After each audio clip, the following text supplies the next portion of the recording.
This cup seems simple, right? A few cents worth of plastic. What could possibly be complicated about making it? Oh, you have no idea. I'm Blanca, and we're counting down the top 10 things beginners get dead wrong about injection molding. Myth number 1. My design is perfect. Let's cut the mold. Whoa there, speed racer. That's like buying a Ferrari before you even have a driver's license. Prototype first. Use 3D printing or CNC to test your design. It's the cheapest insurance policy you'll ever buy against a $10,000 paperweight, also known as a bad mold. Myth number 2. Color matching is easy. It's just black, you say. Oh, my sweet summer child. There's jet black, carbon black, off black, blue black. Get it wrong, and your black part will look like it's wearing a bad toupee next to the others. True color matching requires a spectrophotometer and scientific-grade precision. It's not art class, it's chemistry lab. Myth number 3. Clamping force isn't a big deal. Just enough to keep the mold closed, right? Wrong. Think of it like trying to hold a suitcase shut that's wildly overpacked. Too little force, and the injection pressure will force the mold open just a tiny bit. This creates splash, those nasty, thin bits of plastic leaking out where they shouldn't. It ruins parts and shuts down production. Getting the clamp fierce right is a Goldilocks situation. Not too little, not too much. Just right. Myth number 4. I don't need draft angles. My walls are perfectly vertical. Great. Now try getting your part out of the mold without scratching it or getting it stuck forever. Draft angles are like the slight taper on an ice cube tray. They're not a suggestion, they're a commandment. Myth number 5. Thicker walls equals stronger parts.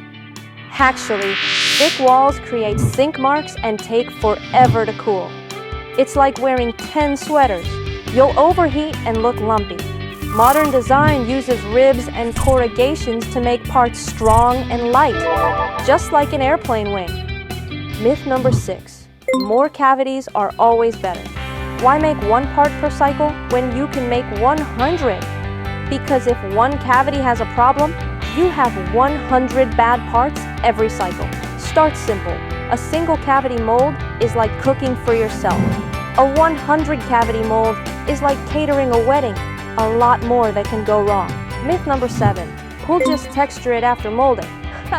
The mold surface finish is what gives your part its final look and feel directly. Glossy, matte, leather grain, you name it. Adding texture later is like using a Sharpie to color your sneakers.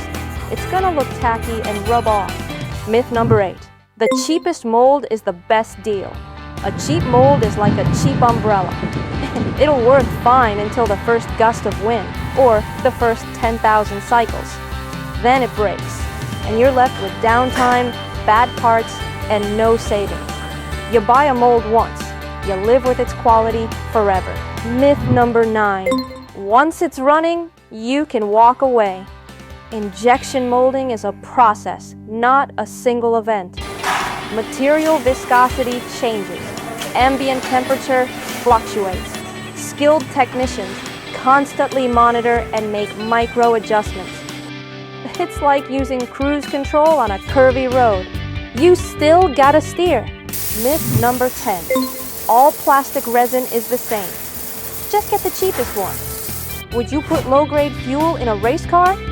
The quality and type of raw material are everything. It affects strength, color, flexibility, and how it flows into the mold. Using cheap, inconsistent resin is a guaranteed way to get inconsistent, cheap-looking parts. See, there's a lot more to it than just melting and squirting. Getting it right means better products, happier customers, and more money in your pocket. So now you know, injection molding isn't magic, it's a science. And getting it right is what we do. Stop guessing, start producing. Talk to us about your project today.